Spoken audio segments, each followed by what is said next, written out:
हम बात कर रहे हैं की स्वतंत्रता के बारे में। भारतीय संविधान के अनुच्छेद 19 का वो जो समर्थन करते हैं। उदाहरण 6 और संदर्भों सहित वीडियो केवल मनोरंजन, सूचना और शैक्षिक उद्देश्य के लिए प्रदान किया गया है और चैनल किसी भी व्यक्ति वीडियो को बढ़ावा या प्रोत्साहित नहीं कर रहा है। हमारा मकसद केवल समाज जागृति। मेरे साथ जुड़ चुके हैं बड़े ही अजीज मेरे मेहमान, मेरे दोस्त अंकुर आर्या भाई सत्य सनातन से। नमस्कार अंकुर आर्या भाई। नमस्ते भाई, और जितने भी हमारे यहाँ भाई जुड़े हुए हैं सभी को नमस्ते। और आज भारतीय हिंदू नववर्ष की पूर्व संध्या पर सबको बहुत बहुत शुभकामनाएं। साहिल भाई, आपको इस नववर्ष की शुभकामनाएं, आपके 2 लाख सब्सक्राइबर होने की शुभकामनाएं। और आप जो कह रहे थे कि भाई जाकिर नाइक पकड़ा गया कि नहीं, अभी मैंने तकरीबन 20 न्यूज चैनल पे देख लिया है, वो पकड़ा गया है वहां। और अभी उसका पहले रमजान को एक स्पीच था कि मतलब पूरी दुनिया के लिए कुरान और इस्लाम क्यों जरूरी है। तो ऐसे जी। हास्यास्पद स्पीच से पहले ही वो जोकर नालायक पकड़ा गया, तो अच्छी बात है। ओमान के साथ में दरअसल क्या था कि इनके रिलेशन पहले से अच्छे थे कि अगर वो वहां आता है तो उसको डिटेन किया जाएगा। तो डिटेन कर लिया गया है, दूतावास को खबर कर दी गई है। यहाँ से जो मतलब अगर एनआईए शायद जाएगी यहाँ से, या फिर यहाँ से जो भी कुछ जो हमारी टीम जाती है वो वहां जाने वाली है, वो अभी तक गई नहीं है। अंकुर भाई, कितना % पॉसिबिलिटी है कि वो कुछ जुगाड़ लगा के हाँ, निकल 50-50 जाए? है मेरे भाई, अभी भी मैं कहता हूँ 50-50 है, क्योंकि उसके लिए जुगाड़ लगाएंगे। और उसके लिए कम से कम बताऊं मैं आपको, ये सऊदी अरब नहीं लगाएगा, ओमान बिल्कुल नहीं लगाएगा, कतर नहीं लगाएगा। कतर लगा भी सकता है क्योंकि कतर तो कतर ने लगाएगा पहले ना, कतर तो उसके बुलाया था। सपोर्ट में है ना। टर्की लगा सकता है, लेकिन क्या है ना कि ओमान और ये जो सऊदी है, इनकी इजराइल के साथ में अभी चल रहे हैं व्यापारिक समझौते। और जो मोदी जो काम करता है, मतलब अगर आप गल्फ कंट्रीज में देखोगे, इस्लामिक कंट्रीज में देखोगे, तो वो इजराइल के साथ मिलकर करता है कोई भी ऑपरेशन। जैसे कि पाकिस्तान पर जब बम गिराए गए थे तो इजरायली हथियार गिराए गए थे। तो वो जो सारे काम करता है वो इजराइल के साथ में करता है, मतलब उसके समझौते से या उसकी सलाह में करता है। तो अगर ओमान वो गया है और ओमान ने इतना बड़ा रिस्क ले लिया, क्योंकि वहां गया, उसको डिटेन किया गया और यहाँ दूतावास को खबर कर दी गई है। तो अगर ओमान ने इतना बड़ा रिस्क लिया है तो उसको भी पता होगा कि उसे करना क्या है। या तो भाई भारत की कुछ ना कुछ उसके साथ में सेटिंग रही होगी, या फिर वो आगे कुछ ना कुछ उसके बदले लेगा जरूर। ऐसा तो मैं कहता नहीं कि वो लेगा नहीं। व्यापारिक समझौते, व्यापारिक जो उतार चढ़ाव चल रहे हैं ना आजकल, जैसे रूस के साथ में भारत का ज्यादातर बढ़ा हुआ है, गैस के लिए भी और पेट्रोलियम के लिए भी, जब से युद्ध चल रहा है। और इस्लामिक कंट्रीज पे भारत ने इस समय अपनी डिपेंडेंसी कम कर रखी है। तो हो सकता है कि भाई ये हो कि हमारे साथ में व्यापारिक समझौते या रिश्ते बहाल हों और हम आपको ये पकड़ा देंगे कुत्ता। तो उससे हो सकता है कि ये तरीके अपनाए जाएं। वो कुछ भी हो सकता है, कुछ ना कुछ तो वो लेंगे जरूर। ऐसा नहीं होता दोस्ती में कभी भी कि भाई दोस्ती के नाम पे हम गर्दन कटवा देंगे। थोड़ा बहुत तो कुछ ना कुछ तो फेवर लिया जाता है। 50-50 चांस साहिल भाई अभी भी मुझे लग रहे हैं, क्योंकि बहुत वही सारे ऐसे वही केस हैं। हाँ, मतलब ये काम हो चुका। हम्म फर्स्ट रमजान कब से बता रहे हैं? अभी परसों से ही है रोजा, पहला रोजा इधर परसों से, मतलब कल पहला रोजा उधर है। उधर गल्फ पहला में रोजा कल है पहला ना। रोजा होगा। हाँ, हाँ। तो वो आज वहां पहुंचा था। वो आज वहां पहुंचा था, शाम को खबर ये आई है। वहां कल पहला है ना, तो वो आज पहुंचा था क्योंकि कल उसको स्पीच देना था। तो वो उसको चारा डाला गया है, एक्चुअली उसको बुलाया गया। ये नहीं कि भाई वो आ गया और उसके बाद भारत ने कहा है। ओमान के साथ में पहले ही कुछ ना कुछ ऐसी बात रही होगी कि आप उसको बुलाना है, उसके बाद उसको डिटेन करना है और हमारे यहाँ भेजना है। वैसे भी सही है। अगर देखा जाएगा ना, जो 56 देश है ना, उनमें से जितने भी देखो जो एकदम रेडिकल हैं, पाकिस्तान हो गया, बांग्लादेश हो गया, अफगानिस्तान हो गया, या फिर ये तुर्कमेनिस्तान और आपके टर्की वगैरह जितने भी हो गए, इन देशों से उन प्रोग्रेसिव देश कंट्रीज का कोई लेना देना नहीं है। ये 4-5 देश ना अलग ही हैं। है उनमें कतर भी, लेकिन हो सकता है ये कि भाई उसके थोड़े एजेंडा और प्रोपेगेंडा अलग भी हैं, क्योंकि नहीं तो जो इजराइल के साथ में जो 5 देश गए हैं, उनका तो 56 में से जो बाकी जो 50-55 जो बचते हैं, उन्होंने सबने बाइकआउट किया था कि भाई इजराइल के अच्छा। साथ में क्यों समझौता कर रहे हो। अभी हम्म देखो क्या है साहिल भाई, देखो आने वाले टाइम में देखो तेल खत्म है, ठीक है। हाँ। तो ऐसे में क्या होगा कि सोलर एनर्जी और आपका ये हाइड्रोजन पे काम चल रहा है और इलेक्ट्रिक पे काम चल रहा है। उन कंट्रीज को आगे सर्वाइव करना है। देखो उन्होंने हाँ। बहुत बड़ा तामझाम थाम लिया है, उसका मेंटेनेंस भी नहीं हो पाएगा अगर पेट्रोलियम किस दिन खत्म हो गया। सारा का सारा वो जो है ना एकदम खंडर बन जाएगा। तो ऐसे में उनको क्या है कि अपने जो आर्थिक स्ट्रेटेजी है चेंज करनी पड़ रही है। उन्होंने कितने सस्ते में ऑफिसेज अब दे रहे हैं, पूरा हब बना के दे रहे हैं। सऊदी अरेबिया में तो अभी बोल दिया है कि मस्जिद में किसी प्रकार की कोई ज़कात नहीं होगी, बच्चे नहीं आएँगे, लाउड स्पीकर नहीं लगेगा, यहाँ पे किसी तरीके का भोजन-वोजन नहीं होगा। कितना ज़्यादा कुछ वो कर दिया है। सिनेमा हॉल चल रहे हैं, पब और बार खोल दिए गए हैं, पुरानी मज़ारें, पुरानी मस्जिदें हटा दी गई हैं। तो वहाँ इतना तगड़ा रिफ़ॉर्म हो रहा है इन 5-6 देशों में, और उन्हें इज़राइल, भारत, अमेरिका इन देशों के साथ लग के ही काम करना पड़ेगा। क्योंकि एग्जैक्टली। हो लिया। एक्चुअली क्या है ना कि भाई देखो भाई, अमेरिका हुआ, रूस हुआ, इंडिया हुआ, ये ना अपना पेट्रोलियम निकाल ही नहीं रहे। ये सारे के सारे कर ही रहे हैं उन्हीं का यूज़। और देखो मुसलमानों को देखो बुरा लगता है साहिल भाई, जब हम ये बोलते हैं कि इनका आईक्यू लेवल तो घुटनों से छोड़ो पंजों से भी नीचे है। इनको लड़वाया, देखो ईरान इराक को लड़वाया, अमेरिका ने फायदा उठाया, फिर बगदादी को खड़ा कर दिया, अमेरिका ने फायदा उठाया। इनमें तो ये मतलब मेरे मुंह से गाली निकलेगी, ये है ही ऐसे, मतलब कोई भी खड़ा हो जाएगा भाई इस्लाम के नाम पे और फायदा उन लोगों को हो जाएगा। उन्होंने कौड़ियों के भाव उस टाइम तेल लिया है और यूज अब करेंगे जब वो इनका खत्म हो जाएगा। और ये है मूर्ख, ये नहीं समझते इन चीजों को। तो अब वही स्थिति आ रही है कि जाकिर नाइक को वो देंगे, बट वो तो भाई बनिए हो चुके, वो सारे इस्लामिक देश बनिए हो चुके, वो कुछ ना कुछ प्ले खेल लेंगे, गेम खेल लेंगे वो। और ये केवल इंडिया में तो नहीं है, देखो इंडिया में ही तो मोस्ट वांटेड नहीं है, बांग्लादेश में भी मोस्ट वांटेड है, श्रीलंका में भी मोस्ट वांटेड है, म्यांमार में भी मोस्ट वांटेड है, आपके चाइना में भी मोस्ट वांटेड है, कई सारे ऐसे देश हैं। बाकी का तो देखो मुझे नाम नहीं पता, नहीं तो जहां जहां भी, फ्रांस में इन्होंने यही आतंक मचा रखा है, यूके में इस टाइम पे ये आतंक मचा रखा है, अमेरिका में जो हमले हुए हैं, न्यूजीलैंड में जो हमले हुए हैं, और जी आपका कहाँ पे हुआ था, ऑस्ट्रेलिया में जो हमले हुए हैं। फ्रांस का तो मैंने आपको बता ही दिया है। एक मेरे कंट्री ध्यान नहीं आ रही है जहां पे लास्ट टाइम हमले हुए थे। इन सारे देशों में जहां पे भी हमले हो रहे हैं, जाकिर नाइक की स्पीच सुने जा रहे हैं, हर जगह जाकिर नाइक अभी वो एक लड़के के ऊपर में मैं जो वीडियो बनाया था, दीपक सोनवने करके एक लड़का है महाराष्ट्र का, औरंगाबाद का, यानी संभाजीनगर का, जहाँ का ये एमआईएम का सांसद है। सांसद ने मिल करके एक लड़की जिसको भी आपका ये कौन सा टैंक है, ये shark tank, shark tank India में 50 लाख का फंड मिला है। उस लड़की ने उस दलित लड़के का ये खतना करवा दिया और उसको इस्लाम में कन्वर्ट कर दिया, जाकिर नाइक के वीडियोस दिखा दिखा के। अरे बाप रे जाकिर नाइक, बाप। हाँ, हाँ, क्या बोलते हैं उसको, सर्कमस्टेशन, इंग्लिश में क्या बोलते हैं, सरकमसीजन, सरकमसीजन अभी सर्कमसीजन। पिछले 2 स्ट्रीम हमने उसी पे किए है।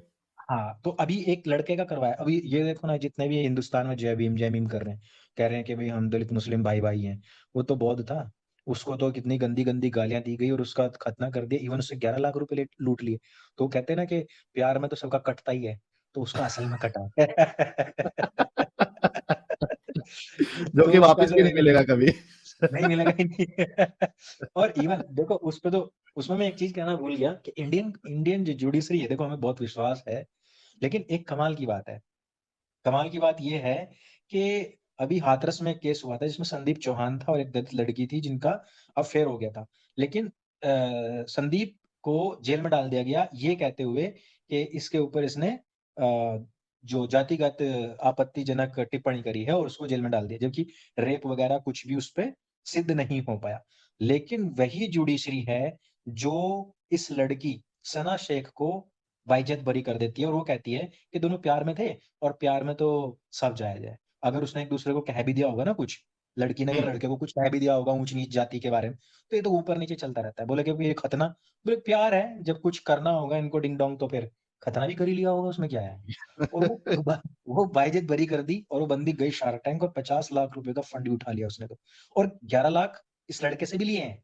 हाँ, तो इसका बड़ा वाला कटा है भाई, इसका बहुत तगड़ा वाला कटा है और आज उसे कोई पूछ भी नहीं रहा है।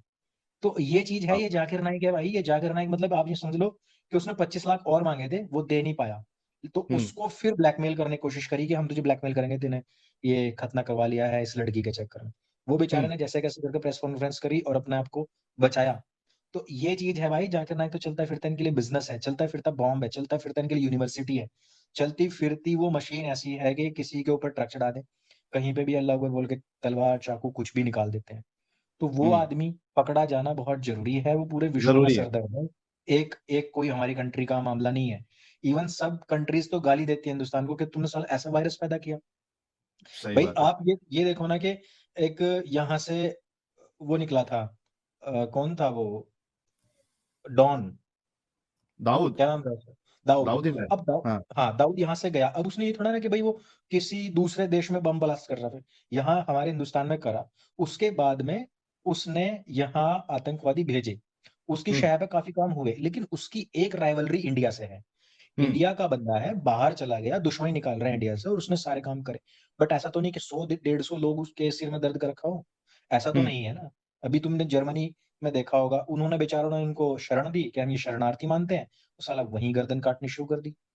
तो जाकिर नाइक तो एक ऐसा वायरस है जिसने 100 150 कंट्रीज ऐसी हैं जिनके सिर में दर्द कर रखा है। लेकिन तो ऐसा एक नहीं सवाल ये उठता है अंकुर भाई, हम्म, एक सवाल ये उठता है कि मलेशिया ने उसको सिटीजनशिप क्यों नहीं दी? क्योंकि अगर मलेशियन सिटीजनशिप हो जाता तो ये सब बखड़े से बच जाता जाकिर नायक। दी नहीं ना। ये समझ में नहीं आ रहा है कि उन्होंने क्यों नहीं दी, है ना? अगर सिटीजनशिप दे देते तो फिर जो आज हम कर पा रहे हैं वो नहीं कर पाते हाँ, थे। नहीं नहीं कर पाते, नहीं कर पाते। वो देखो वो ऐसा होता है ना कि इन ये होते ही हर जगह यूज एंड थ्रो ही है। अभी तो हम बस ये है कि अभी मनाएं ऐसा कि भाई वो आए। सबसे पहले तो ये देखते हैं कि वो आए, फिर उसके ऊपर क्या यहाँ पे कार्रवाई होती है, क्योंकि कई सारी कंट्रीज हैं जो परेशान है। और ये सबसे बड़ा सरदर्द है। मुझे लगता है कि दाऊद इब्राहिम जैसे लोगों से भी ज्यादा खतरनाक है, क्योंकि दाऊद हम्म। इब्राहिम अगर किसी को भेजेगा, बम लेके भेजेगा, तो कहीं डिटेक्ट हो सकता है। लेकिन ये जो जिहादी लोग हैं, ये माइंड के अंदर बम डालते हैं, उस वो कहीं भी हम्म। किसी भी डिटेक्टर में डिटेक्ट नहीं होता है। ये लोग बड़े प्यारे होते हैं, आराम से ऊपर ऊपर से बात करते रहेंगे, अंदर कब फट जाए इनको नहीं पता होता। तो हम्म। वो ऐसा वायरस डालता है जो मतलब जिसकी उत्पत्ति, जिसका आविष्कार अब से 1400 साल पहले हुआ था। तो ऐसे व्यक्ति को यदि ना पकड़ा गया, और ये केवल पकड़ने वाली बात नहीं है। आपने वो देखा जो बिहार में 15,000 लोगों को ट्रेनिंग दी गई है। हम्म। बिहार बिहार में मोतीहारी की शायद ये बात है, अगर कोई बिहार से होंगे तो यहाँ बताएंगे भी। तो वो लोगों ने 15,000 लोगों को ट्रेनिंग देकर तैयार करा है पीएफआई ने। और उस सारों का गुरु कौन है? यही तो है जो हम्म। 2047 तक इंडिया को एक इस्लामिक कंट्री बनाने के लिए जो काम कर रहे हैं, उन लोगों ने ट्रेनिंग दी है। तो ये सारे लोग पकड़े जाएं, वो पूरा का पूरा सिंडिकेट जो लोगों का जबरदस्ती धर्मांतरण मतांतरण कराता है, लड़कियों के साथ में वो लव सब जिहाद पकड़े करता जाएंगे। है, वो सब हों। हाँ, हम्म। वो तो उसका पूरा का पूरा अगर डाटा मिल जाए ना, कि जहाँ से भी वो कांटेक्ट करता होगा या जो भी उसकी डिटेल्स होंगी, वो सारी की सारी ट्रैक हो जाएँ, तो ये सारे के सारे धरे जाएँगे, तब जाकर तो काम बन सकता है। क्योंकि इंडिया में तो कहते हैं ना, पीएफआई को बैन करो, बैन करो। तो बैन तो उसके बाप को करो ना। पीएफआई को आज आप बैन कर दोगे तो सीएफआई बन जाएगा, नया टीएफआई बन निकल जाएगा, जाएगा कुछ एक। बन जाएगा। हम्म। बिल्कुल, लोग तो वे हैं ही ना, नाम ही तो चेंज करना है संस्था का। लोग तो वे हैं ही। तो वो बाहर से पैसा पैसा भेजता था, 120 करोड़ रुपए तकरीबन पीएफआई के अकाउंट्स में। तो जाकिर नाइक बाहर बैठा हुआ है, बाहर लोगों में तकरीरें करता है, इंडिया में पैसा भिजवाता है, इसी यही तो सारे काम करवाता है। आज मैं एक वीडियो देख रहा था, जाकिर नाइक खुद ही कह रहा है, एक लड़की ने उससे पूछा कि हमने सुना है कि वो 9 नहीं 19 ईयर ओल्ड थी ऐसा उस टाइम पे। तो जाकिर नाइक पूरे प्राउड के साथ कह रहा है, ये लोग गलत हैं जो इस तरीके से कहते हैं। वो समझते हाँ, हैं कि वहाँ पे एक हर्फ लिखा हुआ है, उसको 10 समझ लेते हैं, 10 + 9 बोलते हैं। एग्जैक्टली। बोला कि हाँ। नहीं, 6 साल की उम्र में ही हुआ था और 9 साल की उम्र में उनका संबंध बना था। तो हाँ। अभी आप ये देखो कि वहाँ 4 लड़कियाँ खड़ी हुई हैं, उनमें से एक ने पूछा है, तो क्या कोई मुसलमान उसकी गर्दन पे भी सवाल उठाएगा कि भई काटना है इसको? वो क्योंकि बुर्के हम्म। में है, क्योंकि मुस्लिम है, वो बुर्का क्लैड है, तो क्यों क्यों ही काटेंगे उसको? पर हम्म। नुपुर शर्मा के पीछे 6 आदमियों की हत्या कर दी गई, दर्जनों घायल कर दिया गया। वो हाँ, पैसा यही कहाँ बात पे। कहाँ से? और वो जाकिर नाइक जैसे लोग ही भिजवाते हैं। तो मैं ये कह रहा हूँ कि अगर मान लो कि मुसलमानों का दीन दीन मजबूत है, मान लो कि इस्लाम सच्चा दीन है, तो कम से कम मुसलमानों को खुद से तो खड़ा होके ये कहना चाहिए था कि भाई तुम कर क्या रहे हो? यार हम सच्चे लोग हैं, हम बदनाम नहीं होंगे। हमारी किताब में लिखा है, जाकिर नाइक ने कहा है, हमारी लड़कियाँ सवाल करती हैं, वो भी किसी की लड़की है, अगर उसने सवाल कर दिया तो क्या हो गया? और उसको हम्म। उकसाया गया तब उसने कहा है। एक्चुअली वो सच्चा दीन होता तो इस तरीके की बातें होती ना। सही उनका बात तो है। मामला ये है ही नहीं। अगर देखो, अगर किसी में ज़रा-सी भी सच्चाई होती है, तो वो उस काम को करता है। अब फटी के ढोल बजा रहे एक हैदराबादी लौंडा था, उसने कहा वेद को जलाऊँगा। अब उस हम्म। पे जो यहाँ की यूपी पुलिस ने और हैदराबाद पुलिस को किसी ने टैग कर दिया। थोड़ी देर पीछे ही वो उसको डिलीट करके कह रहा है कि नहीं भाई, मैंने तो कभी नहीं कहा कि मैं जलाऊँगा। तो साले किसी हम्म। तो जलवाते ही होगा। तू वेद दहन कह रहा है, तो यहाँ कुरान दहन होने लग जाएगा, तो फिर क्या होगा? फिर तुम रोने लग जाओगे। तो लोग हम्म। कह रहे हैं कि देखो यही तो सच्चा दीन है, यही तो सच्चा इस्लाम है, जिसने उसने माफ़ी माँग ली। अरे भाई, हम्म। इसमें सच्चा दीन और सच्चे इस्लाम की क्या बात है? वो तो ये बात तो उसे कहनी ही नहीं चाहिए थी। जब जब हाँ, जाकिर नाइक हिंदुओं डंडा की पड़ता बेइज़्ज़ती है कर जब, तभी हाँ, हाँ, तभी फिर सच्चा दिन। हाँ, माफी फिर वो मांग लो और सच्चा दिन हो सच्चा दिन जाता हो है। गया। हाँ, वो फिर सच्चा दिन हो जाता है, क्योंकि डंडा पड़ने वाला था। और ये यूपी पुलिस देखो उस टाइम पे एक्शन में थी। जिस टाइम पे मैंने टैग किया था, तो मेरे पास तो आया फ़ोन, भई कौन है, कहाँ से है, इसकी जानकारी दो। मैंने कहा अभी तक तो मुझे हैदराबाद का पता है। अब आपको पता है यूपी पुलिस तो महाराष्ट्र से भी, कर्नाटक से तलक उठा लाती है। हम्म। मूड माई पड़ी है एक बार यूपी पुलिस से, वो फिर किसी को नहीं समझते कुछ भी। तो हम्म। उठा भी लाते हैं। तो फिर वो आया कि माफ़ीनामा आ गया है, माफ़ीनामा आ गया ठीक है, लेकिन अगर बात ये समझो कि वेद जलाओगे तो साला तुम्हें 8,000 के खरीदने पड़ेंगे। यहाँ तो फ्री की कुरान अभी पुस्तक मेला में बिकी है, हाँ। हैं? स्टेशन फ्री के की ले बाहर लिया। मिलती है। यहाँ तो होली जला देंगे उसकी, फिर क्या होगा? और फिर ये कोई कहने लायक नहीं बचेगा तुम्हारे में से कि ये हिंदुओं की गलती। क्योंकि आज तक किसी हिंदू ने कभी नहीं कहा कि हम कुरान जलाएँगे। आज तक की बात है। हमारा हमारा अरे ये वो मैटर ही तुम नहीं है। इसकी बात कर रहे क्या? अपना यार एक मिनट, वो लिपस्टिक बास की बात क्या उसने बोला था? हाँ एक लड़का है तू वहां लिपस्टिक सी लगा के रखता है, नाम तो मुझे पता नहीं है उसका। चैनल है उसका, वो उसकी बात कर रहे हैं अच्छा। क्या? हाँ एक लड़का है तो मतलब वो ऐसा ना सिर पे कुछ बांध सी के रखता है चद्दर सी। हाँ वो सस्ता अरब है, सस्ता अरब। हाँ हाँ, हाँ। अरे असल में ये मानते हैं, ऐसा सोचते हैं कि अरेबियन का बीज है ना? हाँ इनके तो नबी का कुछ बीज नहीं बचा था मेरे ख्याल से, आगे तो कोई इनकी औलाद नहीं बची थी, तो ये फिर कहाँ से अपने आप को उनका मानते हैं? अरे उसका, उसकी बैंड यहाँ पे एक बार आया था, वो जब वो इतना फेमस नहीं था, यहाँ पे चैनल हाँ पे आया था, उसकी बहुत बैंड बजाया था मैंने और फिर एडम साहब ने भी बजाई है तब से हाँ। आना बंद कर असल दिया इधर। असल में क्या है ना, ये फेमस होने के लिए ऐसा करते हैं। वैसे तो हाँ, इनको कोई पूछ नहीं रहा होता है। और इनके आर्ग्यूमेंट्स देखे होंगे, आर्ग्यूमेंट्स बेचारों के आए हाय इतने पुअर, जैसे कि इनके ये जितना जितना कुपोषण मिलता है ना। वो एक सच्चर कमेटी आई थी, बोले कि हमारे ये लोग जो है ना बहुत कुपोषित है। मैंने कहा सिर्फ पेट से कुपोषित नहीं, बुद्धि से कुपोषित है। इनका आईक्यू लेवल बहुत नीचे है, बेचारों की सोच विचार क्षमताएं बहुत कम है। और हम्म बौद्धिक रूप से बहुत ज्यादा, साहिल भाई बहुत ज्यादा मतलब कुपोषित है दिमाग के तौर से भी। तो हम्म अगर आप ये वेद जलाने की बात करोगे, तो भैया यहाँ क्या क्या जल जाएगा तुम्हें पता भी नहीं है। ठीक है, हम्म हालांकि हम इन चीजों में देखो कभी विश्वास नहीं करते। हालांकि एक कम्युनिटी है, आए साल एक किताब जलाती है, ये जला देंगे वो जला देंगे। देखो पुस्तकें जलाने से, कागज के पन्ने जलाने से कुछ नहीं होता है। वो एक विचार होता है, अगर आप में दम है। देखो हाँ, साहिल साहिल भाई, परफेक्ट। आपका आपका मुझे ये इसलिए अच्छा लगता है बिकॉज आप डिबेट करते हो। हमारा इसलिए लोगों को अच्छा लगा क्योंकि भाई हम उसके ऊपर पक्ष और विपक्ष दोनों रखते हैं। हम सही कहते बात हैं कि भाई इसका ये पक्ष है ये विपक्ष है। हम किसी है। को देखो मॉक नहीं करना चाहते, हम किसी को चिढ़ा के कोई काम नहीं करना चाहते।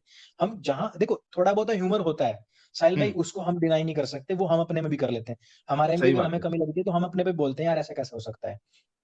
तो हम हमारे यहाँ पे क्या है कि शास्त्रार्थ परंपरा है ऑलरेडी।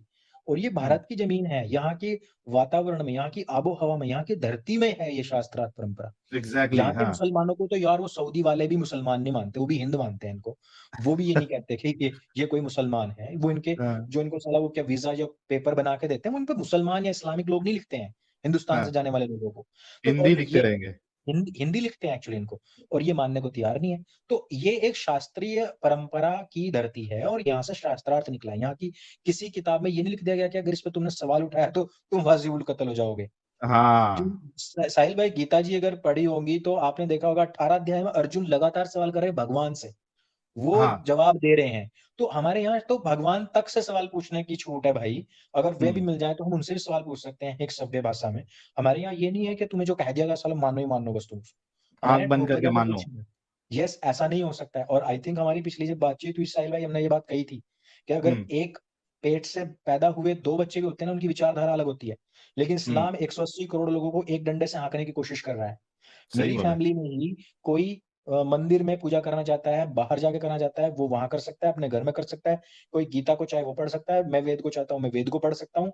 मैं मूर्ति पूजा नहीं करना चाह सकता तो नहीं करता हूँ, but I am Hindu, I am सनातनी। तो हम्म मेरे इसमें ये बात देता नहीं है कि एक डंडे से सबको हाँका जाएगा।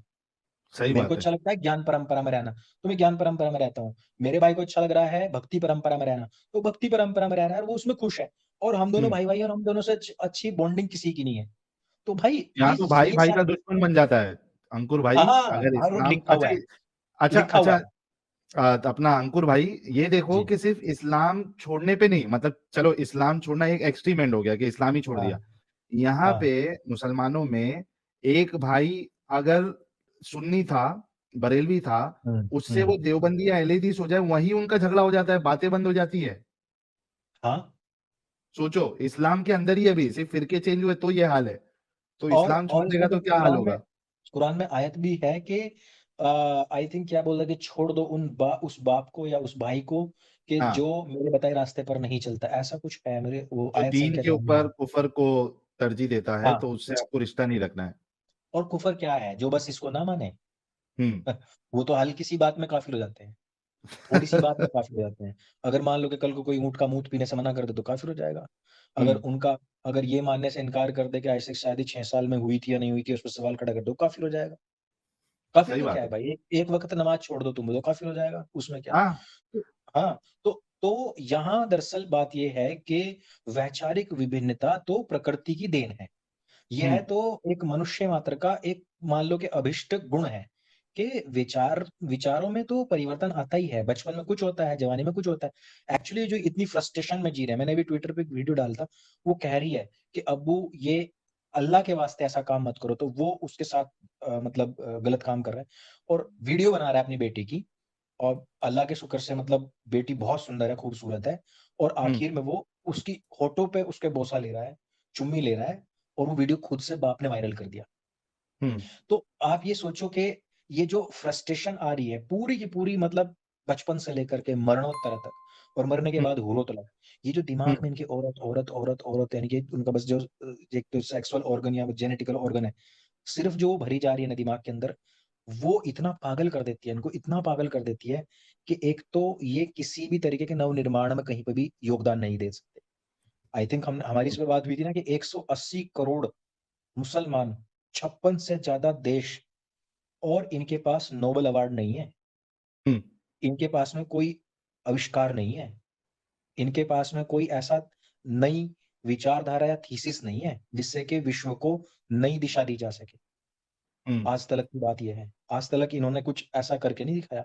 जितने भी गल्फ कंट्रीज़ हैं जो विकास कर रही हैं ना, वो सारे के सारे अंग्रेज़ों और यहूदियों के आधार पे कर रही हैं। जितनी बिल्डिंग्स बन रही हैं वो ये नहीं बना रहे, बाहर के देश आके बना रहे हैं वहाँ। ये जितना पेट्रोल, डीज़ल निकाल रही हैं, भले ही कुछ भी कूद रहे हों, लेकिन अगर इनके खुद के इन्वेंशन्स होते तो इतनी बड़ी रॉयल्टी दूसरे देश ना उठा के ले जा रहे होते।